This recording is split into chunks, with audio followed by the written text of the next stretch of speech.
Hello मेरे नन्हे मुन्ने प्यारे प्यारे छोटे मोटे बच्चों। आज फिर मैं आ गई आप लोगों के लिए एक और नया चैप्टर लेकर। So this is Priya Pathak, your science mentor. I welcome you all on amazing platform of Vidya hut. बच्चों, आज के क्लास में हम लोग पढ़ने वाले हैं हमारा chapter motion and measurement of distance.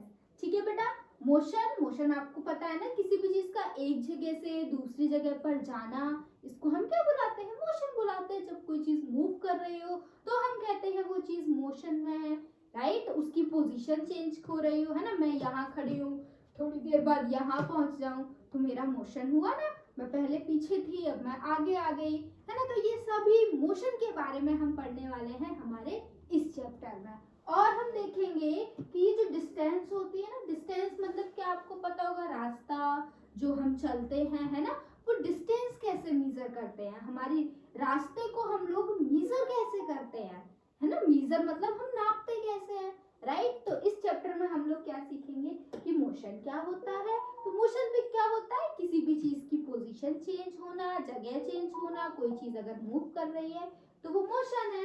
दूसरा हम क्या सीखेंगे, हम दूसरा सीखेंगे कि हमारी जो डिस्टेंस होती है उसको हम मेजर कैसे करते हैं, यानी कि ये जो हमारा रास्ता है, ये जो हमारी लेंथ है, उसको हम लोग नापते कैसे हैं। तो चलें और क्लास को स्टार्ट करें। तो सबसे पहले चैप्टर को स्टार्ट करने से पहले मैं आपको कुछ चीजें बता देती हूँ जो हमको इस चैप्टर में कवर करनी है ना। इससे क्या होगा, आपको एक आइडिया मिल जाएगा कि आपका चैप्टर कितना बड़ा है। आ जाइए। तो बेटा ये रहे आपके कुछ टॉपिक्स जो आपको इस चैप्टर में क्या करने हैं, पढ़ने हैं। सबसे पहले हमको क्या पढ़ना है बच्चों, मोशन पढ़ना है। मोशन के बारे में मैंने आपको बता ही दिया अभी चैप्टर के नाम में, है ना। तो भी मैं डेफिनेशन दिखा दूंगी कि क्या होती है मोशन की। उसके बाद मोशन, एक तो हमारे आसपास देखो बेटा दो तरीके की चीजें हैं। कुछ चीजें जो है वो चल रही हैं, कुछ चीजें ऐसी हैं जो रुकी हुई हैं। तो बेटा जो चीजें चल रही हैं उन्हें हम बोलते हैं वो चीजें मोशन में है, और जो चीजें रुकी हुई हैं तो उनको हम बोलते हैं बेटा वो सभी चीजें क्या है, रेस्ट है। तो आपके सामने आपकी टेबल होगी, चेयर होगी, पेन होगा। पेन तो आपके हाथ में होगा तो वो चल रहा होगा, अगर रखा होगा तो वो रेस्ट पर होगा, है ना। और भी बहुत सारी चीजें होंगी, राइट। बॉल होगी, सोफा होगा, बहुत सारी चीजें होंगी ना। वो सभी रुकी हैं, वो चल तो नहीं रही है ना, उनकी पोजीशन चेंज नहीं हो रही है। तो हम क्या कह सकते हैं, ये सभी चीजें क्या है, ये सभी चीजें रेस्ट में हैं। तो आपको समझ आ गया होगा कि मोशन क्या होता है और रेस्ट क्या होता है। उसके बाद बेटा हम लोग पढ़ेंगे ट्रांसपोर्टेशन। तो बेटा क्या होता है, मोशन के हेल्प से हम लोग ट्रांसपोर्टेशन करते हैं। मोशन मतलब एक चीज का क्या होना, किसी भी चीज की पोजीशन चेंज होना। अब जब किसी चीज की पोजीशन चेंज होगी तभी तो वो ट्रांसपोर्ट होगी। ट्रांसपोर्ट का मतलब क्या होता है, एक जगह पर थी कहीं और पहुंच जाना, राइट। यही तो होता है ट्रांसपोर्टेशन। क्लास में आपने अपने फ्रेंड से बोला होगा कि ओए पेंसिल ट्रांसफर करना। तो पेंसिल ट्रांसफर कैसे हुई, जब उस पेंसिल का मोशन करवाया, है ना, उसको एक जगह से दूसरी जगह पर लाए, तभी तो उसका ट्रांसपोर्टेशन हुआ। तो ट्रांसपोर्टेशन कैसे होता है, by the help of motion हमारा क्या होता है, ट्रांसपोर्टेशन होता है। आगे चलते हैं, आगे हम लोग क्या देखेंगे, हम लोग देखेंगे बच्चों इवोल्यूशन ऑफ ट्रांसपोर्टेशन। बेटा चीजों को ले जाने के, हम लोगों के आने जाने के जो तरीके हैं ना वो बदल गए हैं। पहले हम लोग बहुत सारे अलग अलग सोर्सेस का यूज करते थे जाने के लिए कहीं भी, अब अलग सोर्सेस का यूज करते हैं, राइट बेटा। बहुत साल पहले हमारे एरोप्लेन्स नहीं थे, ट्रेन नहीं थी, है ना। ये सभी चीजें तो अभी आई हैं। तो हम लोग दोनों पढ़ेंगे कि पहले ट्रांसपोर्टेशन कैसे होता था और अभी ट्रांसपोर्टेशन कैसे हो रहा है। उसके बाद मैं आपको बताऊंगी कि डिस्टेंस क्या होता है। डिस्टेंस के बाद बच्चों मैं आपको बताऊंगी कि लेंथ क्या होती है। उसके बाद बेटा हम लोग देखेंगे स्टैंडर्ड यूनिट्स ऑफ मेजरमेंट। अब जैसे मैंने बोला कि मैं आपको सिखाऊंगी, आपने सुना होगा कि ये डिस्टेंस यहाँ से, जैसे कि इटावा से मान लीजिए जो कानपुर है वो कितने किलोमीटर है, 100 किलोमीटर है। तो ये हमको, ये किलोमीटर क्या है, ये बेटा डिस्टेंस की यूनिट होती है। तो हम जो वो रास्ते को मेजर कर रहे हैं, डिस्टेंस को मेजर कर रहे हैं, वो एक यूनिट में मेजर कर रहे हैं। तो हम ये सीखेंगे कि वो मेजरमेंट कैसे होता है, रूल्स क्या होते हैं यूनिट को लिखने के, है ना। ऐसे ही थोड़ी यूनिट लिख सकते हैं। उसके बाद लास्ट टॉपिक इस चैप्टर का बेटा हम लोग पढ़ेंगे क्लासिफिकेशन ऑफ मोशन, है ना। मोशन भी अलग अलग टाइप का होता है, मैं आपको सारे मोशन बताऊंगी, है ना। तो को बर्बाद ना करते हुए मैं चलती हूँ आपके आगे। ठीक है, देखिए क्या लिखा हुआ है। सबसे पहले मैं वही डेफिनेशन लिखी हुई है जो मैंने आपको बताई कि रेस्ट क्या होता है। In physics the object which do not change their position are said to be in rest. मतलब कि आप साइंस लिख लो। ठीक है, इन साइंस हम कह सकते हैं जब ऑब्जेक्ट की क्या ना चेंज हो रही हो, पोजीशन नहीं चेंज हो रही हो, यानी कि जगह चेंज ना हो रही हो किसी ऑब्जेक्ट की। ऑब्जेक्ट का मतलब समझते हैं ना बेटा, सामान। जब किसी सामान की, किसी ऑब्जेक्ट की पोजीशन चेंज नहीं हो रही हो तो हम क्या कहेंगे, वो रेस्ट में है। और मोशन क्या होता है, the object which change their position with respect to their surrounding और रिस्पेक्ट और both are said to be in motion. क्या कह रहे हैं, जब किसी ऑब्जेक्ट की पोजीशन चेंज हो रही हो तो हम उसे क्या कहेंगे, मोशन में कहेंगे, है ना बेटा। तो आपको रेस्ट और मोशन दोनों ही चीजें बहुत अच्छे से समझ आ गई होंगी। आगे चलते हैं और देखते हैं क्या लिखा हुआ है बेटा। आगे आपका लिखा हुआ है ट्रांसपोर्टेशन। ट्रांसपोर्टेशन मैंने आपको बताया ना, transportation refers to the movement of goods. Goods का मतलब बेटा सामान। ठीक है, goods, people and animals from one place to another using a various modes such as vehicle, vessels और aircraft। ट्रांसपोर्टेशन का मतलब क्या होता है बेटा, सामान का, इंसानों का, जानवरों का एक जगह से दूसरी जगह पर जाने, इसको हम क्या कहते हैं, ट्रांसपोर्टेशन कहते हैं। ट्रांसपोर्टेशन कई अलग अलग तरीके से हो सकता है बेटा। किसी भी व्हीकल को यूज करके हो सकता है, कार हो गई, बस हो गई, साइकिल हो गई, बाइक हो गई, है ना। किसी का यूज करके चीजें ट्रांसपोर्ट होती हैं। एयरक्राफ्ट आपके एरोप्लेन से होती हैं, है ना। रॉकेट से भी चीजें ट्रांसपोर्ट हो रही हैं, है ना। लोग भी जा रहे हैं तो लोगों का भी हो तो रहा है वो ट्रांसपोर्टेशन ही ना बच्चों। उसके बाद यही लिखा हुआ है कि ट्रांसपोर्टेशन बेटा हमको हेल्प कराता है जगह को क्या करने में, कनेक्ट करने में। अगर सोचिए बेटा आपकी रोड ना होती, ट्रांसपोर्टेशन ना हो रहा होता तो क्या कोई भी शहर, कोई भी कंट्रीज कनेक्टेड रहते, कोई भी सामान, कोई भी इंसान एक जगह से दूसरी जगह जा पाता, नहीं जा पाता। तो इन सब चीजों में ट्रांसपोर्टेशन का क्या है बेटा, बहुत ज्यादा रोल है। और कह रहे हैं जैसे जैसे टेक्नोलॉजी बढ़ रही है, जैसे जैसे साइंस और ज्यादा बढ़ती जा रही है, ट्रांसपोर्टेशन के जो तरीके हैं बेटा वो बदलते जा रहे हैं। आपको पता होगा, आपने अगर मूवीज में देखा होगा, कार्टून्स में तो पक्का देखा होगा, है ना। अभी आप लोग कार्टून देखते होगे तो उसमें पक्का देखा होगा कि जो हम बहुत बहुत बहुत पहले क्या यूज करते थे, एनिमल्स का यूज करते थे ट्रांसपोर्टेशन में। बोला कार्ड्स वगैरह देखी है या नहीं देखी है, राइट। एनिमल्स को यूज करके हम एक जगह से दूसरी जगह पर जाते थे। तो अब थोड़ी जाते हैं हम वैसे, अब तो हमारे घर पे बाइक है, राइट, कार है, बसेस का यूज कर रहे हैं, ट्रेन का यूज कर रहे हैं, तो उसके हेल्प से हम जा रहे हैं। तो जैसे जैसे बेटा टेक्नोलॉजी चेंज हो रही है वैसे वैसे ट्रांसपोर्ट सिस्टम चेंज हो रहा है। वही यहाँ पर लिखा हुआ है transport system evolution. In the earlier time land transport was done using a animal or human bags while water transport was done on the hollow wooden logs or a simple wooden boats. क्या कह रहे हैं, पुराने समय में बेटा हम road पर किसके हेल्प से चलते थे, रोड पर या तो बेटा हम लोग एनिमल्स के हेल्प से चलते थे। आपने देखा होगा, आपने पुराने जमाने की कोई मूवी देखी हो, है ना, तो उसमें क्या होता था, कई सारे लोग जो थे वो हॉर्स वगैरह पे बैठ के चलते थे, है ना, हॉर्स राइडिंग आपने सुना होगा। प्लस ह्यूमंस की बैक पर ट्रांसपोर्टेशन होता था। एंड आपका बेटा उसके बाद कैसा है, आपका अगर वाटर ट्रांसपोर्ट भी होता था, उस समय में ऐसा नहीं है वाटर ट्रांसपोर्ट नहीं होता था, लेकिन तब इतने बड़े बड़े सुंदर सुंदर शिप्स नहीं थे, है ना, जितने ऑर्गेनाइज्ड अब होते हैं, सिस्टमैटिक होते हैं। उस समय पर तब ऐसे शिप्स नहीं हुआ करते थे, तब बस लकड़ी की बनी हुई क्या होती थी, बोट होती थी। वो आपको अभी भी देखने के लिए मिल जाएंगी। After the invention of wheel, bullock carts, camel carts were develop. और जैसे ही बेटा व्हील क्या हो गया, इन्वेंट हो गया, व्हील यानी कि पहिया आपका, जैसे ही बच्चा व्हील इन्वेंट हुआ, आपके बुलक कार्ट्स बनने लगे, है ना, कैमल कार्ट्स बनने लगे, है ना, वो उसको हम लोग यूज करने लगे किसके लिए, आने जाने के लिए। The transport then evolved in the 19th and 20th century. The bus, train, cars and aeroplanes, jets, steam and motor boats etc. अब बेटा क्या हुआ, 19th और 20th सेंचुरी में क्या हुआ बच्चा, हमारी बस आ गई, ट्रेन आ गई, कार आ गई, है ना, एरोप्लेन्स आ गए, जेट्स आ गए, स्टीम बोट्स आ गई। इन सब चीज का यूज करके हम लोग क्या करने लगे, ट्रांसपोर्टेशन करने लगे। तो आप देख रहे हो कैसे कैसे समय बढ़ रहा है, किस तरीके से ट्रांसपोर्टेशन के तरीके बदल रहे हैं।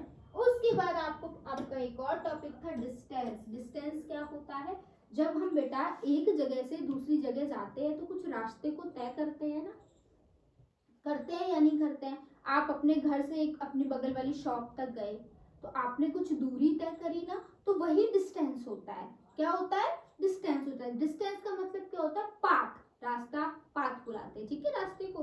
तो जो पाथ की लेंथ होती है, जो किसी भी रास्ते की लेंथ होती है बेटा, उसे हम क्या बुलाते हैं? डिस्टेंस बुलाते हैं। The actual length of the path travelled by a moving body irrespective of the direction is called distance traveled by the body।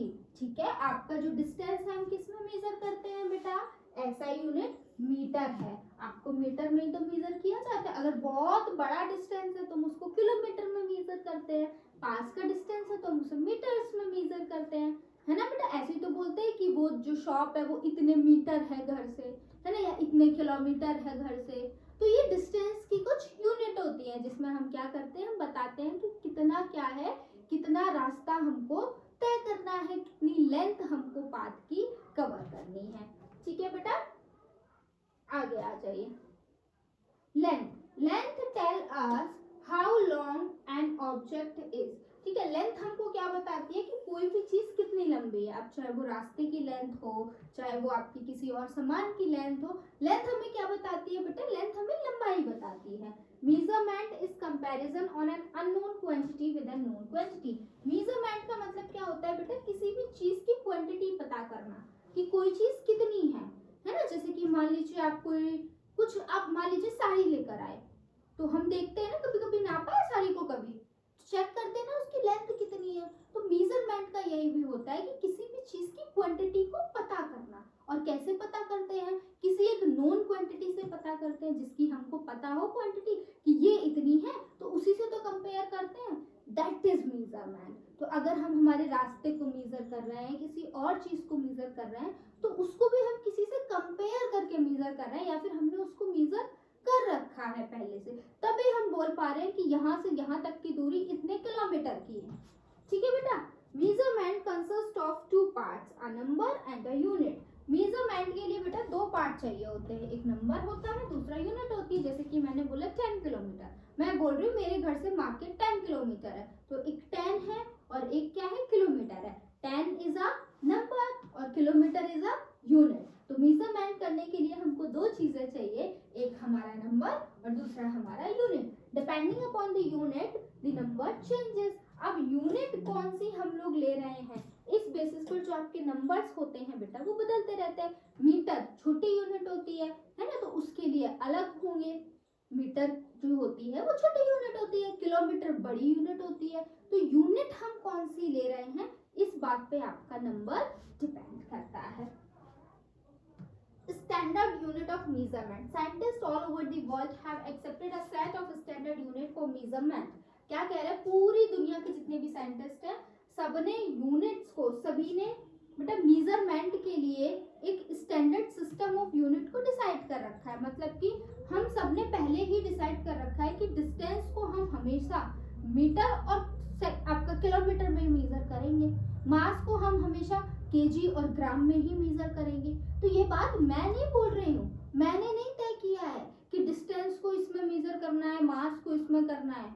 Scientist ने ऐसा बोला है, एसआई सिस्टम ऐसा बोलता है बेटा कि हमको ऐसा ही करना है। तो अगर कोई बोल रहा है 1 किलोमीटर, तो 1 किलोमीटर बेटा जितना इंडिया में होगा उतना ही पाकिस्तान में होगा, उतना ही बांग्लादेश में होगा, उतना ही कहीं और होगा, क्योंकि 1 किलोमीटर सबको पता है कितना होता है। ये ऑल ओवर द वर्ल्ड है, ऐसा नहीं होगा यहाँ के लिए 1 किलोमीटर कुछ और होगा, वहां के लिए कुछ और होगा। ठीक है बच्चों, this system of unit is called international system of unit. इसी सिस्टम ऑफ यूनिट को हम क्या बुलाते हैं बेटा? इंटरनेशनल सिस्टम ऑफ यूनिट बुलाते हैं। Need for standard unit of measurement. अब बात आती है कि जरूरत क्या है। अब देखो पुराने जमाने में क्या होता था बेटा, हम लोग units like foot, hand span, cubit, foot step etcetera vary. अब जैसे पुराने जमाने में हम लोग हाथ से चीजें मेजर कर लेते थे, हैंड से मेजर कर लेते थे, पैरों से मेजर कर लेते थे। अब इनकी लेंथ तो बदलती है ना बेटा, अलग अलग पर्सन के हैंड की लेंथ अलग अलग होगी, उनके फुट की लेंथ अलग अलग होगी, तो हर चीज की लेंथ अलग अलग हो जाएगी। तो इस वजह से सभी चीजों की जो लेंथ हो, जो मेजरमेंट हो, हर जगह सेम हो, इसलिए हम यूनिट को लेकर आए थे। They depend upon the size of an individual, hence such unit cause the confusion in measurement. वही बात जो मैंने बताई कि ये वाली जो यूनिट है ना, जब हम हाथ से मेजर कर रहे हैं, पैर से मेजर कर रहे हैं, तो ये तो अलग अलग पर्सन का अलग अलग साइज हो सकता है, तो ये थोड़ा सा सही एग्जाम्पल नहीं था। तो हम क्या लेकर आए, एसआई सिस्टम लेकर आए, जिसमें हमने लेंथ को मीटर में मेजर किया, टाइम को सेकेंड में मेजर किया, मास को किलोग्राम में मेजर किया। आगे चलते हैं। Rules for writing symbols of unit, किस तरीके से हम लोग यूनिट्स लिख सकते हैं। Units are usually written in small letter, जो यूनिट्स होती है ना बेटा, वो ज्यादातर स्मॉल लेटर में लिखी जाती हैं। It is not given in a plural form, unit को हम कभी भी प्लूरल फॉर्म में नहीं लिखते, किलोमीटर ही लिखेंगे, कभी किलोमीटर्स नहीं लिखेंगे, राइट। सेंटीमीटर ही लिखेंगे, सेंटीमीटर्स नहीं लिखेंगे, ये बात आप याद रखेंगे, ठीक है। It is not followed by a full stop unless it is at the end of the sentence, और हम भाई इसमें फुल स्टॉप भी नहीं लगाते हैं यूनिट के बाद। और कब तक फुल स्टॉप नहीं लगा सकते, जब तक सेंटेंस का एंड नहीं हो रहा है। अगर एंड हो रहा है तो हमको लगाना ही है, लेकिन अगर सेंटेंस एंड नहीं हो रहा है तो हम यूनिट के बाद फुल स्टॉप नहीं लगा सकते। ये आपके कुछ रूल्स हैं बेटा। Measuring the length of a curved line, अब बात आती है कि मैम आपने स्ट्रेट लाइन का तो बता दिया, डिस्टेंस कैसे मेजर करते हैं, है ना, मीटर में किलोमीटर में मेजर करते हैं। Ma'am what about curved line, right, जैसे कि ये हो गया, इसको कैसे हम लोग मेजर करेंगे। तो बेटा मेजरिंग टेप का यूज करके हम लोग कर्व्ड लाइन का क्या करते हैं, लेंथ को मेजर कर लेते हैं। उसके बाद आ जाइए बेटा क्लासिफिकेशन ऑफ मोशन। अब बेटा ये जो मोशन होता है ना, ये कई तरीके का होता है। सबसे पहले क्या है, रेक्टिलिनियर मोशन, यानी कि जब कोई चीज आपकी सीधे चल रही है, डायरेक्शन चेंज नहीं हो रही है, ऐसे मोशन को हम लोग बुलाते हैं रेक्टिलिनियर मोशन। जैसे कि मैं भी यहाँ खड़ी हूँ, मैं बिल्कुल सीधे सीधे सीधे सीधे चलती जाऊँ, दैट इज रेक्टिलिनियर मोशन, ठीक है। ये बात लिखी हुई है, motion of a particle along a straight line is called rectilinear motion, ठीक है। जब कोई पार्टिकल स्ट्रेट लाइन में मूव करता है वो हमारा रेक्टिलिनियर मोशन होता है। आगे चलिए सर्कुलर मोशन। सर्कुलर मोशन क्या होता है, जब कोई ऑब्जेक्ट बेटा आपका इस तरीके से सर्कल के सर्कमफेरेंस पर घूमता है। सर्कमफेरेंस क्या होता है, ये इस तरीके से गोल गोल घूमता है, गोल गोल, ठीक है, ऐसे नहीं, गोल गोल गोल गोल घूमता है ना, उसको हम क्या बुलाते हैं, उसको बेटा हम सर्कुलर मोशन बुलाते हैं। रोटेशनल मोशन, रोटेशन देखो बेटा, सर्कुलर मोशन का मतलब हो गया ऐसे करके घूमना, ऐसे ऐसे, राइट, यानी कि पूरा एक गोल राउंड बनाना। और रोटेशनल मोशन का मतलब होता है अपनी ही जगह पर घूम जाना, ये वाला, ये जो होता है ये क्या होता है आपका रोटेशनल मोशन होता है। तो रोटेशनल मोशन को हम डिफाइन कैसे करेंगे, जब कोई चीज अपनी एक्सिस पर ही घूमती है, दैट इज रोटेशनल मोशन। देख रहे हो, इधर देखो, ये सर्कुलर मोशन है क्योंकि ये सर्कल के सर्कमफेरेंस पर घूम रहा है, और ये आपका क्या है, रोटेशनल मोशन है, क्योंकि ये अपनी जगह पर घूम रहा है, ठीक है बेटा। The motion of a body that spin about an axis, ठीक है। एग्जांपल में देखो बाइसाइकिल व्हील, है ना, आपका जो पहिया होता है वो अपनी जगह पर ही तो घूमता है। पीरियोडिक मोशन, अब ये पीरियोडिक मोशन क्या होता है बेटा, आपने कभी पेंडुलम देखा है, पेंडुलम, पेंडुलम क्या होता है, पहले बीच में होता है, पहले वो अपने बिल्कुल जितना राइट जा सकता है उतना राइट जाता है, फिर बीच में आ जाता है, फिर जितना लेफ्ट जा सकता है उतना लेफ्ट जाता है, और फिर से सेंटर में आ जाता है। तो ये वाला जो मोशन होता है जिसमें राइट जा रहा है, फिर सेंटर में आ रहा है, फिर लेफ्ट जा रहा है, फिर सेंटर में आ रहा है, इस मोशन को हम लोग पीरियोडिक मोशन बुलाते हैं, ठीक है। तो बेटा ये थे आपके क्या टाइप्स ऑफ मोशन, और टाइप्स ऑफ मोशन के साथ साथ ही हमारा चैप्टर हो गया है खत्म। होप सो आपको चैप्टर पसंद आया होगा और बड़ा अच्छा लगा होगा और चीजें समझ आ गई होंगी। अगर नहीं आई है तो कोई बात नहीं, हम यही हैं, आप हमें बता सकते हैं, आपके डाउट को बिल्कुल क्लियर किया जाएगा। अब जो कि चैप्टर खत्म हो गया है तो मुझे आपसे बाय बाय बोलना पड़ेगा, तो आज की क्लास को हम यहीं पे ओवर